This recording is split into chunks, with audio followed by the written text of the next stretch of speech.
RCBಯ ವಿಜಯೋತ್ಸವದ ಹಿನ್ನೆಲೆಯಲ್ಲಿ ನಡೆದಂತಹ ದುರ್ಘಟನೆ ಬಂದಾಗಲೇ ನಾವು ಇದನ್ನೆಲ್ಲ ಹೇಳ್ತಾ ಇದ್ವಿ.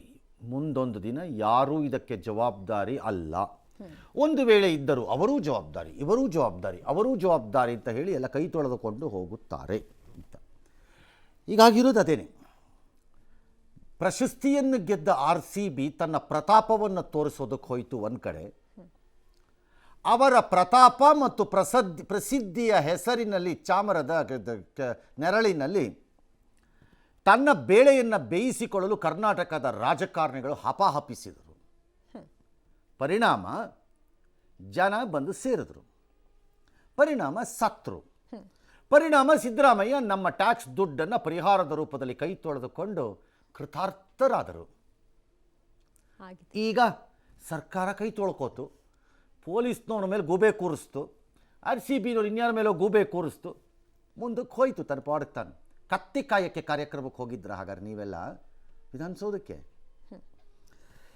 ಚಿನ್ನಸ್ವಾಮಿ ಸ್ಟೇಡಿಯಂ ಬಳಿ 11 ಸಾವಿನ ಸಂಬಂಧ RCB KSCಯ ಮೇಲೆ ಕ್ರಿಮಿನಲ್ ಕೇಸನ್ನು ದಾಖಲಿಸ್ತಾರಂತೆ ಸರ್ಕಾರ. ಇವತ್ತು ಸಂಪುಟ ಸಭೆಯಲ್ಲಿ ನ್ಯಾಯಮೂರ್ತಿಯವರು ಯಾರು ಕುನ್ನಾ ಅವರು ಕೊಟ್ಟಿದ್ದ ವರದಿನ ಒಪ್ಕೊಂಡಿದ್ದಾರಂತೆ. ಜೊತೆಗೆ ಪೊಲೀಸ್ ಅಧಿಕಾರಿಗಳ ವಿರುದ್ಧವೂ ಕ್ರಮಕ್ಕೆ ಮುಂದಾಗೋ ಸಾಧ್ಯತೆ ಅಂತೆ. ಇವರನ್ನು ಬಿಟ್ಟು, ಸರ್ಕಾರದವರನ್ನು ಬಿಟ್ಟು ಇನ್ನೆಲ್ಲರ ಮೇಲೂ ಕ್ರಮ ಇವ್ರ ಮೇಲಿಲ್ಲ. ಒಂದು PIL ಹಾಕಬೇಕು. ನಿಮ್ಮನ್ನು ಹೆಂಗೆ ತಪ್ಪಿಸೋದು ಅಂತ ಯಾಕೆ ಅಂತ ಹೇಳ್ತೀನಿ. ಕಾನೂನು ಪ್ರಕಾರ, ನಾಟ್ ಫಾರ್ ಲಾಜಿಕ್, ಕಾನೂನು ಪ್ರಕಾರ ಹೇಗೆ ದಿಸ್ ಸ್ಟೇಟ್ ಗೌರ್ನಮೆಂಟಲ್ಲಿರೋಂಥವ್ರನ್ನೆಲ್ಲರನ್ನೂ ಬುಕ್ ಮಾಡಬೇಕಿದ್ರಲ್ಲಿ ಅಂತ ಕಾರಣ ಅಂತ. ಸರಿ, ಮೊನ್ನೆ ಹೈಕೋರ್ಟ್ಗೆ ಸಲ್ಲಿಸಿದ ವರದಿನಲ್ಲಿ ಏನಾಯ್ತು, ಈಗ ಸಲ್ಲಿಸಿದ್ರಲ್ಲ ಅದು ನ್ಯಾಯಾಲಯ ಹೇಳ್ತು ಬಹಿರಂಗ ಮಾಡಿಪ್ಪ ಅಂತ. ಹಾಗಾಗಿ ನಮಗೆಲ್ಲ ಸಿಗಾಕೋತದು. ಏನು ಹೇಳ್ತಾರೆ ಅದರಲ್ಲಿ ಆ ವರದಿನಲ್ಲಿ? ಕಾಲ್ ತುಳಿತಕ್ಕೆ RCB ಆಡಳಿತ ಹಾಗೂ ವಿರಾಟ್ ಕೊಹ್ಲಿ ನೀಡಿದ ಆಹ್ವಾನ ವಿಡಿಯೋ ಕಾರಣ ಅಂತ ಸರ್ಕಾರ ದೂರಿದೆಯಂತೆ. ಅವರೇ ನೇರ ಹೊಣೆ ಅಂತ. 88 kg ಇದ್ದವರು ಈಗ 72 kg ಬಂದಿದ್ದಾರೆ. ಅಂದ್ರೆ 16 kg ವೆಯ್ಟ್ ಲಾಸ್ ಮಾಡ್ಕೊಂಡಿದ್ದಾರೆ. ಮೊದಲ ದಪ್ಪ ಬಾಳದಿ ಎಷ್ಟು ಮೇಯ್ ಬಿಟ್ಟಿದಿ ಎಷ್ಟು ದಪ್ಪದಿ ಅಂತೇಳಿ ನನ್ಗೆ ಹಾಸ್ ಮಾಡ್ತಿದ್ದು. ಈಗಿಲ್ಲ, ಈ ಸಲ ಬಾಳ ಸಣ್ಣ ಹುಡುಗಿಗತೆ ಕಾಣತ್ತೆ ಅಂತ ನನಗೆ ಜನರು ಅಂತ. ಇದಕ್ಕೆ ಯಾವ ಸೈಡ್ ಎಫೆಕ್ಟ್ ಇಲ್ಲ. ನನ್ನ ಜೀನಿ ಸ್ಲಿಮ್ ತೊಗೊಂಡ್ ಫುಲ್ ಖುಷಿ ಇದನ್ನೀಗ. DCM ಹಾಕೊಂಡಿದ್ರಲ್ವಾ? ಹೌದು, ಬನ್ನಿ ಎಲ್ಲ ಬೇಕಾರೆ ವಿಧಾನಸೌಧದಲ್ಲಿ ಇರುತ್ತೆ ಬನ್ನಿ ಅಂತ ಹೇಳಿದ್ರು. ನೀವು ಚೀಫ್ ಮಿನಿಸ್ಟರ್ ಹಾಕಿದ್ರಲ್ವಾ? ಹೌದು. ಓಕೆ. ರಾಜ್ಯ ಸರ್ಕಾರ ಹಾಗೂ ಪೊಲೀಸರ ಅನುಮತಿ ಪಡೆಯದೆ ದಿಢೀರ್ ಕಾರ್ಯಕ್ರಮ ಘೋಷಣೆ ಮಾಡಿದ್ದರಿಂದ 3 ಲಕ್ಷಕ್ಕೂ ಹೆಚ್ಚು ಜನ ಬಂದು ಸೇರಿಬಿಟ್ರು. ಪೊಲೀಸರ ರೋಪ ಏನು ಕಂಡು ಬರ್ತಿಲ್ಲ ಅಂತ ಒಂದು ಕಡೆಯಲ್ಲಿ ಹೇಳುತ್ತೆ ಈ ಸರ್ಕಾರ. ಇನ್ನೊಂದು ಕಡೆ ಅವರು ಕ್ರಮ ತೆಗೆದುಕೊಂಡಿಲ್ಲ, ಅವರು ಜವಾಬ್ದಾರಿ ನಿರ್ವಹಿಸಿಲ್ಲ, ಹಂಗಾಗಿ ಅವ್ರು ಅಮಾನತು ಮಾಡಿದ್ದೇವೆ ಅಂತ ಇನ್ನೊಂದು ಕಡೆ ಬುರುಡ ಬಿಡ್ತಾರೆ. ಎಗರೋಗಕ್ಕೆ ಸಾಕ ಕೇಸ್ ಇಷ್ಟು ದ್ವಂದ್ವ ಇರಲಿ. ಈಗ ಅದರದ್ದು ವಿಚಾರಣೆ ನಡೀತಾ ಇದೆ. ಅದೇ ಅವ್ರದ್ದು IPS ಅಧಿಕಾರಿಗಳು ಕೋರ್ಟ್ಗೆ ಹೋಗಿದ್ದಾರಲ್ಲ, ಅವ್ರದ್ದು ಸಸ್ಪೆನ್ಷನನ್ನು ವಿರೋಧ ಮಾಡಿ. ಅದಕ್ಕೆ ನ್ಯಾಯಮೂರ್ತಿಗಳು ಹೇಳಿದ್ದಾರೆ, ನ್ಯಾಯಮೂರ್ತಿ SG ಪಂಡಿತ್ ಮತ್ತು TM ನಡಾಫ್ ಅವರು, ಏನ್ರಿ ಒಂದು ಗೆಲುವು, RCB ಗೆಲುವು ಇಷ್ಟೆಲ್ಲ ದುರಂತಕ್ಕೆ ಕಾರಣ ಆಗುತ್ತೆ ಅಂತ ಯಾರೂ ನಿರೀಕ್ಷೆ ಮಾಡಿರಲಿಲ್ಲಪ್ಪ ಅಂತ. ಖಂಡಿತ ಸರ್, ಯಾರೂ ಮಾಡಿರಲಿಲ್ಲ. ಆ ಪರಿಸ್ಥಿತಿ ತಂದುಬಿಟ್ರು ಎಲ್ಲ ಸೇರಿಕೊಂಡು, ಅಲ್ವಾ? ಸರಿಯಾಗಿ ಹಾಂ, ನಿಭಾಯಿಸಕ್ಕೆ ಬರಲಿಲ್ಲ ಇವ್ರ ಕೈ ಸರಿಯಾಗಿ. ಹೌದು, ಕರೆಕ್ಟ್. ಓಕೆ. ಸೊ ಏನು ಹೇಳ್ತಾರಂತೆ, ಕೊಹ್ಲಿ ವಿಡಿಯೋ ಇಂದ ಕಾರಣ. ಸೊ ಈಗ ಕೊಹ್ಲಿ A1 ಆಗಬೇಕಾ? What else? ವೈ ಕೊಹ್ಲಿ ಕಾರಣ ಆಗೋದಾದರೆ ವಿಡಿಯೋ FIR ಅವ್ರ ಹೆಸರಿಲ್ವಲ್ಲ? RCB ಮ್ಯಾನೇಜ್ಮೆಂಟ್ ಮೇಲೆ ಮಾತ್ರ ಹಾಕಿದ್ದಾರೆ. ಅದರಲ್ಲಿ ಅವ್ನು ಯಾರೋ Sosale dash dash dash light ಬಾಯಿ ಕಾರ್ ಇಟ್ಕೊಂಡಿರೋರು ಯಾರ ಮೇಲೆ ಹಾಕ್ಬಿಟ್ಟು ಕೈ ತೊಳ್ಕೊಂಡಿದ್ದೀರಿ. ಯಾಕಂಗಾರೆ ಕೊಹ್ಲಿ FIR ನೇಮ್ ಇಲ್ಲ? ಈಗ ಹಂಗಾರೆ ಅಡಿಷ್ನಲ್ FIR ಮಾಡ್ತೀರಾ? ಕೊಹ್ಲಿ ನೇಮ್ ತೊಗೊಂಬಂದು ಯು ಹ್ಯಾವ್ ಟು ಇಲ್ಲಿ ಪ್ರಸ್ತಾಪ ಮಾಡಿದ್ದಾರೆ. ಬಿಕಾಸ್ ಆ ವರದಿ ಮಾಡ್ಸಕ್ಕೆ ನೀವು ಹೇಳಿದ್ದು, ವರದಿನ ಈಗ ಒಪ್ಪಿದ್ದೀರಿ ಕ್ಯಾಬಿನೆಟ್ಟಲ್ಲಿ. ಹೌದು, ಹೌದಲ್ಲ? ಅಂದಮೇಲೆ ಅವ್ರ ಮೇಲೂ ಹಾಕಬೇಕಾ ಸರ್? RCBಯಿಂದ ಏಕಪಕ್ಷೀಯವಾಗಿ ಸಾರ್ವಜನಿಕರಿಗೆ ಆಹ್ವಾನ. ಏಕಪಕ್ಷೀಯವಾಗಿ ಜೂನ್ 4ನೇ ತಾರೀಕು ಬೆಳಗ್ಗೆ 7:01 RCBನವ್ರು ಜಾಲತಾಣದಲ್ಲಿ ಪೋಸ್ಟ್ ಮಾಡ್ಕೊಂಬಿಟ್ರು. ವಿಜಯೋತ್ಸವದ ಪೆರೇಡ್ಗೆ ಉಚಿತ ಪ್ರವೇಶ ಬಗ್ಗೆ ಬರೀ ಅಲ್ಲ ಅಂತ 8 ಗಂಟೆಗೆ ಇನ್ನೊಂದು ಸರಿ ಹಾಕ್ಬಿಟ್ರು. ಜನ ನೋಡೋರು. ಅಭಿಮಾನಿಗಳಿಗೆ ಕೊಹ್ಲಿ ಆಹ್ವಾನ ಕೊಡುವ ವಿಡಿಯೋ ಕೂಡ ಅದನ್ನು ಹಂಚ್ಕೊಂಡ್ಬಿಟ್ರು RCBನವರು. ಬರ್ರಿ ಎಲ್ಲ ಬರ್ರಿ ಅಂತ. ಅಭಿಮಾನಿಗಳ ಸಾಗರ ಬಂತು. 3 ಲಕ್ಷ ಅವ್ಯವಸ್ಥೆ ಆಯಿತು. ಸರಿ, ಮಧ್ಯಾಹ್ನ 3:15ಗೇನೋ ಆಯೋಜಕರು ಸಾಮಾಜಿಕ ಜಾಲತಾಣದಲ್ಲಿ ತಡವಾಗಿ ಒಂದು ಪ್ರಕಟಣೆ ಮಾಡಿ ಇಲ್ಲ ಪಾಸ್ ಬೇಕು ಅಂತ ಹೇಳಿದ್ರಂತೆ. ಹಾಗಾಗಿ ಎಲ್ಲ ಗೋಜಲಾಯಿತು. ಡ್ಯಾಶು ಅಂತ ಸರ್ಕಾರ ಈ ವರದಿಯ ವಾದ. ಯಾರೋ ನ್ಯಾಯಮೂರ್ತಿಗಳ ವರದಿಯವ ಇದನ್ನು ಒಪ್ಪಿದ್ದಾರೆ ಇವರು. ಕರೆಕ್ಟ್? ಹೌದು ಸರ್. All right. ಹಾಂ, ಹೇಳಿ ಈಗ. ಅಲ್ಲ ಸರ್, ಈಗ ವಿಧಾನಸೌಧದಲ್ಲಿ ಮಾಡಿದ ಕಾರ್ಯಕ್ರಮ ಅದು ಕರೆಕ್ಟಾಗಿ ನಡೀತು ಅನ್ನೋ ಕಾರಣಕ್ಕೆ ಅದಕ್ಕೂ ಇದಕ್ಕೂ ಸಂಬಂಧ ಇಲ್ಲ ಅನ್ನೋ ಥರ ನೋಡಬೇಕಾಗತ್ತಾ ಸರ್? ಅಲ್ಲೇ ಬರ್ತಿರೋದು, ಈಗ ಅಲ್ಲಿಗೆ ಬರ್ತೀವಿ. ವಿಧಾನಸೌಧದ ಕಾರ್ಯಕ್ರಮದಲ್ಲಿ ಏನಾಯಿತು ಏನಾಗಲಿಲ್ಲ ಅನ್ನೋ ಪ್ರಶ್ನೆ ಬೇರೆ, ಅದು ಬೇರೆ ವಿಚಾರ ಅಲ್ವಾ? ಪೊಲೀಸಿನವರ ಮೇಲೆ ಯಾಕೆ ಕ್ರಮ ತೆಗೆದುಕೊಂಡಿದ್ದೀರಿ? ಇನ್ನು ಒಂದು ಕಡೆ ಅವ್ರ ಮೇಲೆ ತಪ್ಪಿಲ್ಲ ಅಂತ ಹೇಳ್ತೀರಿ, ಇನ್ನೊಂದು ಕಡೆ ಕ್ರಮ ತಗೋತೀರಿ ಆಫೀಸರ್ ಮೇಲೆ ಅಂದರೆ, ಅವರು ಪರ್ಮಿಷನ್ನೇ ಕೊಟ್ಟಿರಲಿಲ್ಲ, ಆದರೂ ತಯಾರಿ ಮಾಡ್ಕೊಂಬಿಟ್ರು, ಆದರೂ ಸರಿಯಾಗಿ ಮಾಡಲಿಲ್ಲ ಅಂತೆಲ್ಲ ಹೇಳ್ತಾ ಇದ್ದೀರಿ. ಕರೆಕ್ಟ್? ಫೇರ್. ಪೊಲೀಸರ ಪರ್ಮಿಷನ್ ಇಲ್ಲದಿದ್ದಾಗ ಯಾವುದಕ್ಕೆ ವಿಧಾನಸೌಧದ ಕಾರ್ಯಕ್ರಮಕ್ಕಾರೋ ಆಗಲಿ KSCA ಕಾರ್ಯಕ್ರಮಕ್ಕಾರೋ ಆಗಲಿ, ಸರ್ಕಾರ ಅಂದರೆ ಪೊಲೀಸರು ಅಂದರೆ ಯಾರು? ಸರ್ಕಾರದ ಒಂದು ಭಾಗ. ಅವರ ಅನುಮತಿ ಇಲ್ಲದೆ ಅವರು ಅಲ್ಲಿ KSCA ಕಾರ್ಯಕ್ರಮ ಮಾಡ್ತಾರೆ, ಸರ್ಕಾರವನ್ನು ಅಥವಾ ಅದರ ಅಂಗಸಂಸ್ಥೆಯಾದ ಪೊಲೀಸನ್ನು ಧಿಕ್ಕರಿಸಿ ಅಂತಂದಾಗ ಚೀಫ್ ಮಿನಿಸ್ಟರು ಮತ್ತು ಮಂತ್ರಿಮಂಡಲ ಅಂತಹ ಧಿಕ್ಕಾರ ಹಾಕಿದ ಜನರ ಜೊತೆ ಫೋಟೋ ತೆಗೆಸ್ಕೊಳ್ಳೋ ಕಾರ್ಯಕ್ರಮ ಯಾಕೆ ಮಾಡಿದ್ರಿ ನೀವು? ನೀವು ಯಾಕೆ ಹೋದ್ರಿ ಆ ಕಾರ್ಯಕ್ರಮಕ್ಕೆ? ನೀವು ಹೋಗಬಾರ್ದಿತ್ತಲ್ಲ. ಮೊನ್ನೆ ಪ್ರೋಟೋಕಾಲ್ನಲ್ಲಿ ಕಾಗದ ಬರೆದ್ರಿ ಅಲ್ಲ ನೀವು ಪ್ರೈಮ್ ಮಿನಿಸ್ಟ್ರಿಗೆ ಅಥವಾ ನಿತಿನ್ ಗಡ್ಕರಿ? ಇಲ್ಲಿ ಅನ್ನಿಸ್ಲಿಲ್ಲ ನಿಮ್ಗದು? ಪರ್ಮಿಷನ್ನೇ ತೊಗೊಳ್ಳದೇ ಇರೋ ಗಿರಾಕಿಗಳನ್ನು ನಾವು ಕರ್ಕೊಂಬಂದು ಕಾರ್ಯಕ್ರಮ ಮಾಡಬಾರ್ದು ಅಂತ ನಿಮ್ಗೆ ಯಾರಿಗೂ ಅನ್ನಿಸ್ಲಿಲ್ಲ ಹಂಗಾರೆ? ಹಲವು ವರ್ಷಗಳ ಬಳಿಕ ಇದು ಆಗಿದೆ. ಅಯ್ಯೋ, 1000 ವರ್ಷ ಆಗಲಿ, ನನಗೇನು ಹೋಗಬೇಕು? ನಿಮ್ಗೆ ಅನ್ನಿಸ್ಲಿಲ್ಲ? ಅದು ತಪ್ಪಲ್ವಾ? ಅದು ಅಪರಾಧ ಅಲ್ಲ, ಅದು ಕ್ರೈಮ್ ಅಲ್ಲ. ಆಲ್ ರೈಟ್, ಬಿಟ್ಬಿಡೋಣ ಅದನ್ನು, ಅಲ್ಲಿಗೆ ನೆನೆಬೇಕಾರೆ. ಅಲ್ಲಿಂದ ಮುಂದಕ್ಕೆ ಅನುಮತಿಯೇ ಇಲ್ಲದ KSCA ಕಾರ್ಯಕ್ರಮದಲ್ಲಿ DCM ಹೋಗಿ ಭಾಗಿಯಾದ್ರಲ್ಲ, ಹಾಗಾದರೆ ಅದು ಅಪರಾಧ ಅಲ್ಲ, ಅದು ಆರೋಪ ಅಲ್ಲ. ನಾಟ್ ಪರ್ಮಿಟೆಡ್ ಕಾರ್ಯಕ್ರಮಕ್ಕೆ DCM ಹೋಗೋದು, ಶಿವಕುಮಾರ್ ಆಗಿ ಹೋಗೋದು ಬೇರೆ, ಅಥವಾ ಸಿದ್ದರಾಮಯ್ಯ ಆಗಿ ಹೋಗೋದು ಬೇರೆ.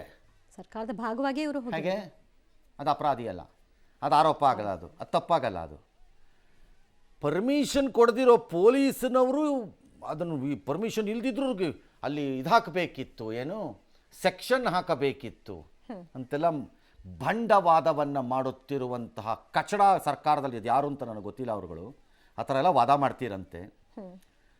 ಅದೆಲ್ಲ ಮಾಡಲಿಲ್ಲ ಅಂತ ಹೇಳ್ತಿರೋ ನೀವು, ನಿಮ್ಗೆ ಹೊಳಿಬಾರ್ದಾಗಿತ್ತಾಗ? ಹಾಗಾದರೆ ಈಗ ಇವ್ರ ಮೇಲೆ FIR ಮಾಡ್ತೀರಾ DCM ಮೇಲೆ ಭಾಗಿ ಅಂತ? ಇನ್ವೈಟ್ ಕೊಟ್ಟ ಇವರು ಕೂಡ ಪಾಲ್ದಾರೆ. ವಿಡಿಯೋ ಹಾಕಿ ಬಾ ಬಾ ಬಾ ಅಂತ ಕರೆದ ಕೊಯ್ಲಿ ಕಾರಣ ಆಗೋದಾದರೆ, ಅದೇ ನಿಮ್ಮ ಟ್ವೀಟ್ಗಳಲ್ಲಿ ಚೀಫ್ ಮಿನಿಸ್ಟರು DCM ಟ್ವೀಟ್ ಮಾಡ್ಕೊಂಡು ಹಾಕಿದ್ರಲ್ಲ ಕಾರ್ಯಕ್ರಮ ಇದೆ ಬನ್ನಿ ಬನ್ನಿ ಬನ್ನಿ ಅಂತ, ಎಲ್ಲಿಗೆ? ವಿಧಾನಸೌಧದ ಮುಂಭಾಗದಕ್ಕೆ. Where the so called accused have not taken permission for the next function ಅಲ್ಲಿ. ಆಮೇಲೆ ವಿಧಾನಸೌಧ ಕಾರ್ಯಕ್ರಮದಲ್ಲೂ ಕೂಡ ಇವರು ಹೇಳ್ತಾರೆ ಸರ್, ಇಲ್ಲಿ ಜಾಸ್ತಿ ಜನ ಸೇರಬೇಡಿ, ಅಲ್ಲಿ ಹೋಗಿ ಅಲ್ಲಿ ಬರ್ತಾರೆ. ಎಕ್ಸಾಕ್ಟ್ಲಿ ತಾನೇ? ಹಾಗಿದ್ದಾಗ ನಿಮ್ಮ ಮೇಲೆ ಯಾಕೆ FIR ಆಗಬಾರ್ದು? ನಿಮ್ಮ ಮೇಲೆ ಯಾಕೆ FIR ಆಗಿಲ್ಲ? ಹಾಗಾದರೆ ಘನತೆವೆತ್ತ ಸರ್ಕಾರ ಕೊಹ್ಲಿ ವಿರುದ್ಧ FIR ಅನ್ನು ಮಾಡುತ್ತೋ ಮಾಡಲ್ವೋ, ಅಥವಾ ಅವರನ್ನು ಆರೋಪಿಯಾಗಿ ತಂದು ನಿಲ್ಲಿಸ್ತಾರೋ ಗೊತ್ತಿಲ್ಲ ನನಗೆ. ವರದಿಯಲ್ಲಿ ಹೀಗಿದೆ ಅಂತ ಸರ್ಕಾರ ಒಪ್ಪಿರೋ ವರದಿ ಬಗ್ಗೆ ಹೇಳ್ತಾ ಇದ್ದೀನಿ. ಐ ಹ್ಯಾವ್ ನೋ ಐಡಿಯಾ, ನನಗೆ ಗೊತ್ತಿಲ್ಲ. ಮತ್ತು ಪೊಲೀಸರು ವಿಚಾರದಲ್ಲೂ ಕೂಡ ದ್ವಂದ್ವ ನಿಲುವು ತೋರಿಸ್ತಾ ಇದ್ದಾರೆ. ಒಂದು ಕಡೆ ಗಲಭೆ ಆಗ್ಬಿಡ್ತಿತ್ತು ಅವ್ರು ಆ ರೀತಿ ಅವಕಾಶ ಮಾಡಿಕೊಡದೆ ಹೋಗಿದ್ದಿದ್ರೆ ಅಂತ. ಅದು ಸರಿ ಇದೆ ಅನ್ಸತ್ತೆ ನನಗದು. ಸರ್ಕಾರದ ವರದಿ ಅಲ್ಲ ಅದು, ಕುನ್ನಾ ಕೊಟ್ಟಿರೋ ವರದಿ. ಕುನ್ನಾ ಕೊಟ್ಟಿರೋ ವರದಿಯಲ್ಲಿ ಅವರು ಹೇಳಿರೋದು ಸರಿ ಇದೆ, ಇಟ್ ಈಸ್ ಕರೆಕ್ಟ್. ಲಾಸ್ಟ್ ಮಿನಿಟಲ್ಲಿ 3 ಲಕ್ಷ 4 ಲಕ್ಷ ಜನ ಬಂದಾಗ ಏನಾದರೂ ನೀವು ಅಬ್ರಪ್ಟಾಗಿ ಕ್ಯಾನ್ಸಲ್ ಮಾಡಿದ್ದಿದ್ದಾರೆ, ಅವತ್ತಿದ್ದಂತಹ ಯುವ ಗುಂಪದು ಭಾಳ ಯಂಗ್ ಇತ್ತದು, ಆ ಕ್ರೌಡ್. ಅದು ನಮಗೆ ಗೊತ್ತಿಲ್ಲ ಏನು ಮಾಡ್ತಿತ್ತು ಆ ಕ್ರೌಡ್ ಅಂತ, ಆ ಜೋಶಲ್ಲಿ ಇದ್ದಿದ್ದು crowd. We have no idea. ಹಾಗಾಗಿ ಐ ಕಂಪ್ಲೀಟ್ಲಿ ಅಕ್ಸೆಪ್ಟ್ ಇಟ್. ಅದನ್ನು ಕ್ಯಾನ್ಸಲ್ ಮಾಡೋ ಪರಿಸ್ಥಿತಿಲಿ ಇರಲಿಲ್ಲ, ದಾಟಿದ್ರು ಅದನ್ನೆಲ್ಲ ಎಲ್ಲರೂ. ಎಸ್.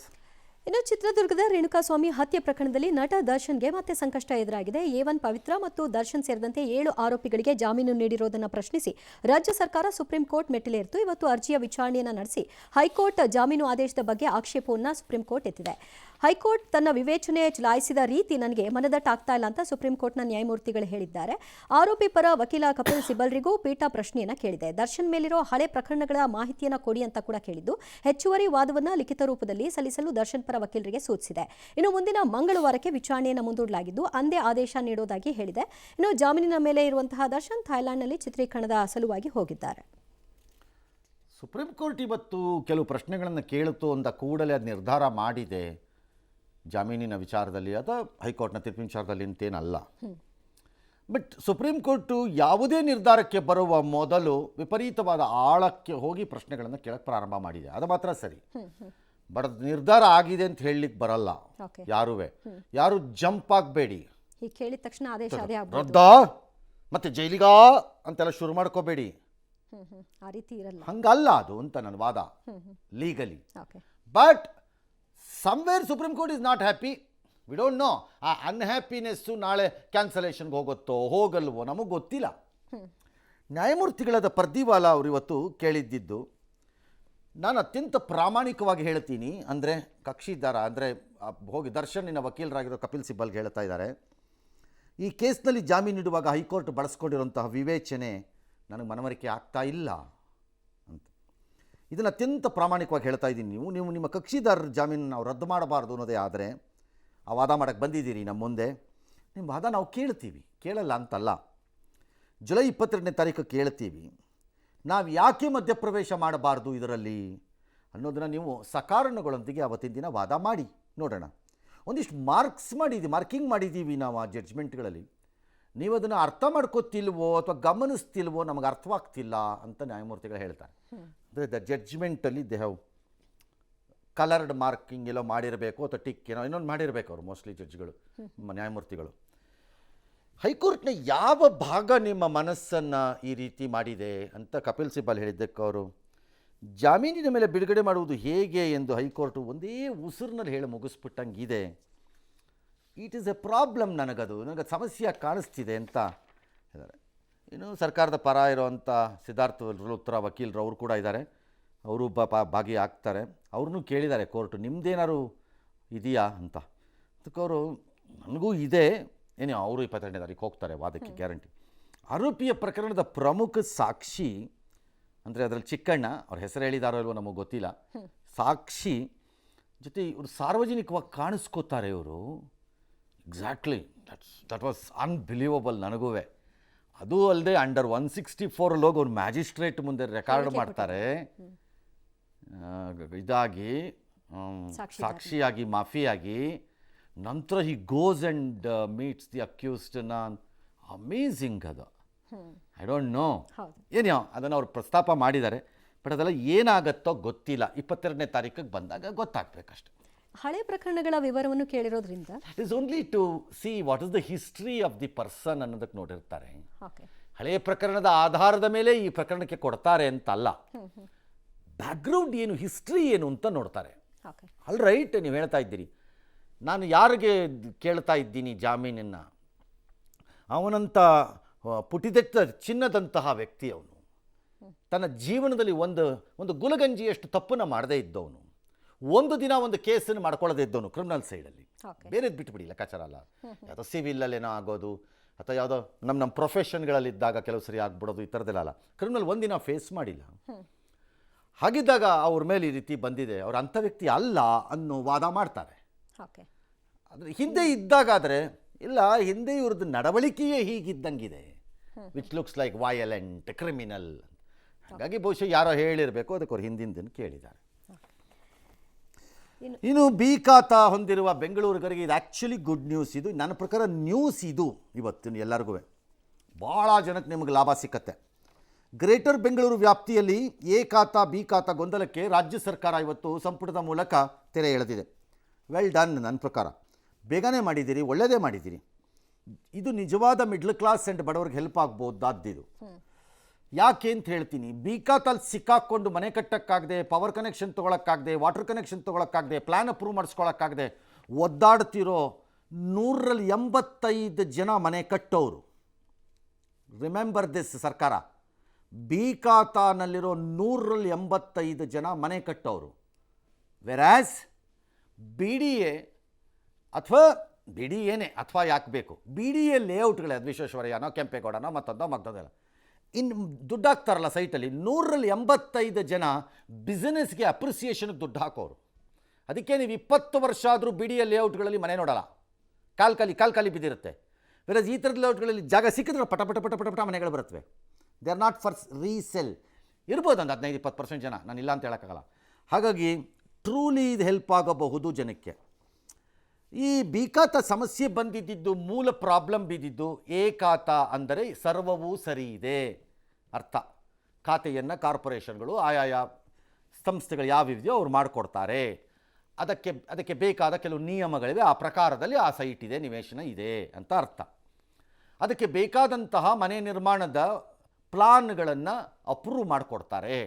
ಅದರ ಪರಿಣಾಮವಾಗಿ ರಾಷ್ಟ್ರೀಕೃತ ಬ್ಯಾಂಕುಗಳು ಸೇರಿದಂತೆ ಎಲ್ಲರೂ ಸಾಲವನ್ನು ಕೊಡಲು ಅರ್ಹ ಇದ್ದರೆ ಹಿಂದೆ ಮುಂದೆ ನೋಡುವುದಿಲ್ಲ. ಇದು ಎ ಖಾತಾಯ ಅಡ್ವಾಂಟೇಜ್. ಬಿ ಖಾತಾದೇನು? ಪ್ಲ್ಯಾನನ್ನು ಕೊಡಲ್ಲ, ಅಪ್ರೂವಲ್ ಕೊಡಲ್ಲ ಪ್ಲ್ಯಾನನ್ನು. ಅದು ಹೇಗೋ ಮಾಡಿ ಪವರು ಮತ್ತು ವಾಟರ್ ಕನೆಕ್ಷನ್ ತೊಗೊಂಡ್ಬಿಡ್ತಿದ್ರು. ಮನೆ ಕಟ್ಬಿಟ್ಟು ಅಕ್ರಮವಾಗಿ ಹೆಂಗೋ ಎಂಥದೋ ಒಂದು ಪ್ಲ್ಯಾನ್ ಇಲ್ಲದೆ ಇರಲಿ ಕಟ್ಬಿಟ್ಟು ಅತ್ಲ ಕಡೆ ತೊಗೊಂಡ್ಬಿಡ್ತಿದ್ರು ಮನೇನ. ಅದಕ್ಕೇನು ಪ್ರಾಬ್ಲಮ್ ಆಯಿತು? There is a case of public interest litigation in Uttar ಪ್ರದೇಶದ ಯಾವುದೋ ಒಂದು ಪ್ರಕರಣದಲ್ಲಿ ಸುಪ್ರೀಂ ಕೋರ್ಟ್ಗೆ ಹೋಯ್ತದು. ಸುಪ್ರೀಂ ಕೋರ್ಟ್ ಅದಕ್ಕೆ ಮಧ್ಯಪ್ರವೇಶ ಮಾಡಿ ಆರ್ಡ್ರನ್ನು ಕೊಟ್ಬಿಡ್ತು. ಉತ್ತರ ಪ್ರದೇಶದವ್ರು ಅದನ್ನು ಜಾರಿಗೆ ತರಲಿಲ್ಲ ಆರ್ಡ್ರನ್ನು. ನಮ್ಮ ರಾಜ್ಯದ ಪ್ರಭೂತಿ ಅಧಿಕಾರಿಗಳು ಅದನ್ನು ಜಾರಿಗೆ ತಂದುಬಿಟ್ರು. ಪರಿಣಾಮ ನೀವು ಪ್ಲ್ಯಾನ್ ಇದೆಯೋ ಇಲ್ವೋ ಮನೆ ಕಟ್ಟಿದ್ರೂ ಪವರ್ ಆ್ಯಂಡ್ ವಾಟರ್ ಕನೆಕ್ಷನನ್ನು ಕೊಡೋದನ್ನು ನಿಲ್ಲಿಸ್ಬಿಟ್ರು ಎಲ್ಲರೂ ಆರ್ಡರ್ ಪ್ರಕಾರದಲ್ಲಿ. ಹಾಗಾಗಿ ಸಾವಿರಾರು ಜನ ಇವಾಗ ಮನೆ ಕಟ್ಟಿದ್ದಾರೆ ಅಥವಾ ಕಟ್ಟೋ ಹಂತಕ್ಕೆ ಬಂದುಬಿಟ್ಟಿದ್ದಾರೆ, ಮುಗಿಸೋ ಹಂತಕ್ಕೆ ಬಂದಿದ್ದಾರೆ, ಪವರ್ ಇಲ್ಲ ಅಥವಾ ವಾಟರ್ ಇಲ್ಲ, ಸಿಗಾಕೊಂಬಿಟ್ರು. ಈಗ ಅದು ರಿಸಾಲ್ವ್ ಆಗುತ್ತೆ. ಬಿ ಖಾತಾ ಎ ಖಾತಾದ ಮಹತ್ವವನ್ನೇ ಪಡ್ಕೊಳ್ಳುತ್ತೆ. ರೆಗ್ಯುಲರೈಸ್ ಆಗಬೇಕು, ಅದಕ್ಕೇನೋ ದುಡ್ಡು ಕಟ್ಟಿಸ್ತಾರೆ, ಗ್ಯಾರಂಟಿ ಫ್ರೀ ಮಾಡಿಕೊಡಲ್ಲ, ನನಗೆ 100% ಗೊತ್ತಿದೆ ಅದು. ಪ್ಲಸ್ ಏನು ಮಾಡ್ತಾರಪ್ಪ ಅಂತಂದರೆ ನಿಮ್ಮ ಮನೆಯನ್ನು ಕಟ್ಟಲು ಸ್ಥಳೀಯ ಸಂಸ್ಥೆಯಿಂದ ಅನುಮತಿಯನ್ನು ಕೊಡ್ತಾರೆ, ಪ್ಲ್ಯಾನ್ ಅಪ್ರೂವ್ ಮಾಡಿಕೊಡ್ತಾರೆ. ಅದರ ಪರಿಣಾಮ ಎರಡಾಗತ್ತೆ. ನಂಬರ್ 1, ಪವರು ಮತ್ತು ವಾಟರ್ ಕನೆಕ್ಷನ್ನು ರೆಗ್ಯುಲರ್ ಎ ಖಾತಾ ಮನೆಗಳಿಗೆ ಹೆಂಗೆ ಸಿಗಬೇಕು ಹಾಗೆ ಸಿಕ್ಕತ್ತೆ. ನಂಬರ್ 2, ಬಿ ಖಾತಾ ಇದ್ದದ್ದು ಎ ಖಾತಾ ಮಾನ್ಯತೆ ಪಡೆಯೋದ್ರಿಂದ ಯಾವುದೇ ರಾಷ್ಟ್ರೀಕೃತ ಬ್ಯಾಂಕ್ಗಳಿಗೆ ನೀವು ಹೋದ್ರೂ ಅವರು ನಿಮಗೆ ಸಾಲವನ್ನು ನಿಮಗೆ ಅರ್ಹತೆ ಇದ್ದಷ್ಟು ಅಥವಾ ಇದ್ದರೆ ದಯಪಾಲಿಸ್ತಾರೆ. ಇದು ಇವತ್ತು ರಾಜ್ಯ ಸರ್ಕಾರ ತೆಗೆದುಕೊಂಡ ನಿರ್ಧಾರದ ಪರಿಣಾಮಗಳು. ಯಾರ್ಯಾರಿಗೆ ಲಾಭ ಆಗುತ್ತೋ ಅವರು ದೇ ಕ್ಯಾನ್ ಎಂಜಾಯ್ ಇಟ್ ಅಂತ ಕಾಣುತ್ತೆ. ಜೊತೆಗೆ ಗ್ರೇಟರ್ ಬೆಂಗಳೂರು ವ್ಯಾಪ್ತಿಯಲ್ಲಿ 5 ಪಾಲಿಕೆಗಳನ್ನು ರಚನೆ ಮಾಡೋದಕ್ಕೆ ಇವತ್ತು ಕ್ಯಾಬಿನೆಟ್ ಒಪ್ಕೊಂಡಿದ್ದಾರೆ. ಮತ್ತು ಬಿ ಡಿ ಎದು ಯಾವುದೋ ಡಿನೋಟಿಫಿಕೇಷನ್ ಪ್ರಕರಣ ಯಾವುದೋ ಹಳೇದು ಅಂತಿದ್ದಾರೆ. ಅದು ಈಗ ಯಾಕೆ ಎತ್ಕೋತಿದ್ದಾರೋ ನನಗೆ ಗೊತ್ತಿಲ್ಲ. ಅದೇನೋ ಕ್ರಮ ತೆಗೆದುಕೊಳ್ಳೋಕ್ಕೆ ಅಧಿಕಾರಿಗಳ ವಿರುದ್ಧಕ್ಕೇನೋ ಅನುಮತಿ ಕೊಟ್ಟಿದ್ದಾರಂತೆ. ಇನ್ನು ಪರಮಾಣು ವಿದ್ಯುತ್ ಸ್ಥಾವರ ಸ್ಥಾಪನೆಗೆ ಕ್ಯಾಬಿನೆಟ್ ತಾತ್ವಿಕ ಅನುಮೋದನೆ ಕೊಟ್ಟಿದೆ. ಎಲ್ಲಿ? ನೋ ಐಡಿಯಾ ಎಲ್ಲಿ ಅಂತ. ಮತ್ತೆ ಏನಾದ್ರು ಕಾರವಾರಕ್ಕೆ ಹೋಗ್ತೀರಾ ಅಥವಾ ಇನ್ನೊಂದು ಯೂನಿಟ್ಟಾ ಅಲ್ಲಿ? No idea. ಏನೋ ರಾಯಚೂರಿನಲ್ಲಿ ಜವಳಿ ಪಾರ್ಕ್ಗದೇನೋ ಮಾಡೋಕ್ಕೆ ಒಂದು ಅನುಮೋದನೆನ ಕೊಟ್ಟಿದ್ದಾರೆ. ಎಸ್. ಗ್ರೇಟರ್ ಬ್ಯಾಂಗ್ಳೂರು ಪ್ರದೇಶ ವ್ಯಾಪ್ತಿಯಲ್ಲಿನ ಆಸ್ತಿಗಳಿಗೆ ಎ ಮತ್ತು ಬಿ ಖಾತಾ ನೀಡುವುದನ್ನು ನಿಯಂತ್ರಿಸುವ ಬಗ್ಗೆ ರಾಜ್ಯ ಸಚಿವ ಸಂಪುಟ ಇವತ್ತು ನಿರ್ಣಯವನ್ನು ಕೈಗೊಳ್ಳುತ್ತೆ. ಅವ್ರು ಹೇಳ್ಬಿಟ್ಟಷ್ಟು ಸುಲಭವಾಗಿ ಬೆಳಗ್ಗೆ ಎಲ್ಲರಿಗೂ ಕರೆದುಬಿಟ್ಟು ಬರೆದು ಕೊಟ್ಬಿಡಲ್ಲ. ರೂಲ್ಸ್ ಫ್ರೇಮ್ ಆಗುತ್ತೆ. ಅದಕ್ಕೇನೋ ಒಂದು ಕಂಡೀಷನ್ ಬರ್ಬೋದು. ಅಪ್ ಟು ವಾಟ್ 30-40 ಅಂತನೋ 40-60 ಅಂತನೋ ಏನೋ ಒಂದು ನಿಯಮ ಬರುತ್ತೆ ಅದಕ್ಕೆ. ಮತ್ತು ಮನೆ ಕಟ್ಟಿದ್ರೆ ಅದರ ವಯಲೇಷನ್ ಹೀಗಿದ್ದರೆ ಅದಕ್ಕೆ ಇಷ್ಟೊಂದು ಫೈನ್ ಬೀಳುತ್ತೆ ಅಂತನೋ, ಈ ಥರದ್ದು ಸಮಥಿಂಗ್ ಲೈಕ್ ದಿಸ್. ಅಥವಾ ಈ ಸಕ್ರಮ ಆಗ್ತಾ ಇದೆ ಅಂತ ಹೆಚ್ಚು ಕಡಿಮೆ ಅದು ಹಾಗೇನೆ. ಹಾಗಾಗೋದ್ರಿಂದ ಅದಕ್ಕೆ ಇಂತಿಷ್ಟು ಅಂತ ಶುಲ್ಕ ರೂಪದಲ್ಲಿ ನೀವು ಕಟ್ಟಬೇಕು ಅಂತನೋ, ಸಮಥಿಂಗ್ ಲೈಕ್ ದಟ್. ಅಥವಾ ಎ ಖಾತಾ ಟೈಪ್ ಅದನ್ನು ಮಾಡಿಸ್ಕೊಳಕ್ಕೆ ಹೋದಾಗ ಸಬ್ ರಿಜಿಸ್ಟ್ರಾರ್ ಆಫೀಸಲ್ಲಿ ರಿಜಿಸ್ಟ್ರೇಷನ್ ಕಾಸ್ಟ್ ಅಂತ ಏನಾದ್ರು ಪೇ ಮಾಡಬೇಕು ಅಂತನೋ, ಸಮಥಿಂಗ್ ಲೈಕ್ ದಟ್ ವೆಲ್ಕಮ್. ಅಷ್ಟು ಮಾತ್ರ ನಿಜ. ಬಟ್ ಗ್ರೇಟ್ ರಿಲೀಫ್ ಸಿಕ್ಕತ್ತೆ. ಹಂಗೂ ಇಲ್ಲ ಹಿಂಗೂ ಇಲ್ಲ ಅಂತ ಮಧ್ಯದಲ್ಲಿ ಸಿಕ್ಕಾಕೊಂಡವ್ರಿಗೆ. ಎಸ್. ಅಹಮದಾಬಾದ್ ಏರ್ ಇಂಡಿಯಾ ವಿಮಾನ ದುರಂತ ಹೇಗಾಯಿತು ಅನ್ನೋ ಗೊಂದಲ ಒಂದು ಕಡೆಯಲ್ಲಿದ್ದರೆ, ಈ ಮಧ್ಯೆ ಅಮೆರಿಕದ ವಾಲ್ ಸ್ಟ್ರೀಟ್ ಜರ್ನಲ್ 260 ಜನರ ಸಾವಿಗೆ ಕಾರಣವಾದ ವರದಿಯನ್ನು ಪ್ರಕಟ ಮಾಡಿದೆ. ಟೇಕ್ ಆಫ್ ಆಗಿದ್ದ ವಿಮಾನದ ಇಂಧನ ಕಟ್ ಆಗಿದ್ದೇ ದುರಂತಕ್ಕೆ ಕಾರಣ ಅಂತ ಹೇಳಿದ್ದು ಕ್ಯಾಪ್ಟನ್ ಸುಮೇತ್ ಸಬರ್ವಾಲ್ ಎಡವಟ್ಟಿನಾಗಿ. ಪಾಶ್ಚಿಮಾತ್ಯ ರಾಷ್ಟ್ರಗಳು, ಪರ್ಟಿಕ್ಯುಲರ್ಲಿ ಅಮೆರಿಕಾ ಮೂಲದಲ್ಲಿ, ನಾಟ್ ಯುರೋಪ್ನವ್ರು ಅಷ್ಟೊಂದು ಮಾಡ್ತಿಲ್ಲ, ಅಮೆರಿಕಾ ಮೂಲದವ್ರು ಮಾಡ್ತಿದ್ದಾರೆ ಇದನ್ನು. ಮಾಧ್ಯಮಗಳು ಇದು ಪೈಲಟ್ ಎರರ್ ಅನ್ನೋದನ್ನು ಡಿಸೈಡ್ ಮಾಡ್ತಿದ್ದಾರೆ. ದಿಸ್ ಇಸ್ ನಥಿಂಗ್ ಬಟ್ ಬೋಯಿಂಗಿನ ಅದ್ಭುತವಾದ ಕ್ಯಾಂಪೇನ್ ಅಷ್ಟೇ. ಅವರ ಮಾಧ್ಯಮದಲ್ಲಿ ಖರೀದಿ ಮಾಡಿದ್ದಾರೆ ಅವರೆಲ್ಲ ಮಾಧ್ಯಮ ಅನ್ನೋಂಗಾರೆ, ಬೇರೆ ದಾರಿನೇ ಇಲ್ಲ. How do you say because very ಬೋಯಿಂಗಿಂದ ಬಂದಿದೆ ಕೆಲವು ಡೈರೆಕ್ಷನ್ಸು, ಅಥವಾ ಬೇರೆ ಬೇರೆ ಕಡೆಯಿಂದ ಬಂದಿದೆ. DGCA ಕೊಟ್ಟಿದ್ದಾರಲ್ಲ, ಈ ಫ್ಯೂಯಲ್ ಸ್ವಿಚ್ ಏನಿದೆ ಅದು ಕೆಲವು ಸರಿ ಮಾಲ್ ಫಂಕ್ಷನ್ ಮಾಡಿದೆ ಅನ್ನೋದು. ಈಗ ಯಾವ ಹಂತಕ್ಕೆ ಹೋಗ್ತಾ ಇದ್ದಾರೆ ಈ ಅಮೆರಿಕದ ಪತ್ರಿಕೆಗಳಲ್ಲಿ, ಕೆಲವು ಮಾಧ್ಯಮಗಳಲ್ಲಿ ಅಂದರೆ, ಅವ್ರಿಗೇನು ಸೂಯಿಸೈಡಲ್ ಟೆಂಡೆನ್ಸಿ ಇತ್ತು, ಅವನೇ ಆಫ್ ಮಾಡಿಬಿಟ್ಟಿದ್ದ ಅನ್ನೋ ಟೈಪಲ್ಲಿ ಮಾತಾಡೋಕ್ಕೆ ಹೊರಡ್ತಾ ಇದ್ದಾರೆ. ನನ್ನ ಪ್ರಕಾರ ಕಾಯಬೇಕು ರಿಪೋರ್ಟ್ಗಳಿಗೆ. ಎರಡನೇದು, ಇದೇ ವರದಿಗಳನ್ನು ಮಾಡ್ಕೊಂಡೋದ್ರೆ ಆ ಕ್ಯಾಪ್ಟನ್ನ ಮನೆಯವರು ಅಮೇರಿಕಾದಲ್ಲೇ ಸೂಟ್ ಹಾಕಬೇಕು, ಅವ್ರ ಮೇಲೆ ಬಿಡಬಾರ್ದು. See unless you prove it. ವರದಿನೇ ಇನ್ನೂ ಬಂದಿಲ್ಲ. ಲುಕ್ಸ್ ಲೈಕ್ ಎ ಟಿಪಿಕಲ್ ಬೋಯಿಂಗನ್ನು ರಕ್ಷಣೆ ಮಾಡ್ಕೊಳ್ಳೋ, ಯಾಕಂದರೆ ಬೋಯಿಂಗು ಕುಲಗೆಟ್ಟೋಗಿರೋ ಕಂಪ್ನಿ ಆಗೋಗಿದೆ ಬರ್ತಾ ಬರ್ತಾ. ಯಾರು ಅದನ್ನು ನಂಬೋ ಸ್ಟೇಜಲ್ಲೇ ಇಲ್ಲ. ಹಲವಾರು ವಿಮಾನಗಳನ್ನು, one of the greatest trusted ವಿಮಾನಗಳು, ಪ್ರಶ್ನೆ ಬೇರೆ. ಅದು ಈಗ ಅವ್ರ ಮೇಲೆ ಬಂದಿದೆ. ಅದಕ್ಕೆ ಈಗ ಅವ್ರಿಗೆ ಯಾಕೆ ಬೇಕು ಇದು ಅಂತ ಹಿಂಗೆ ಮಾಡ್ತಿದ್ದಂಗೆ ಕಾಣಿಸ್ತಿದೆ ಮೇಲ್ನೋಟಕ್ಕೆ. ಭಾರತ ಸರ್ಕಾರ ಅದಕ್ಕೆ ಬಗ್ಗತ್ತೆ ಅಂತಂದರೆ we can't help, we don't know. S.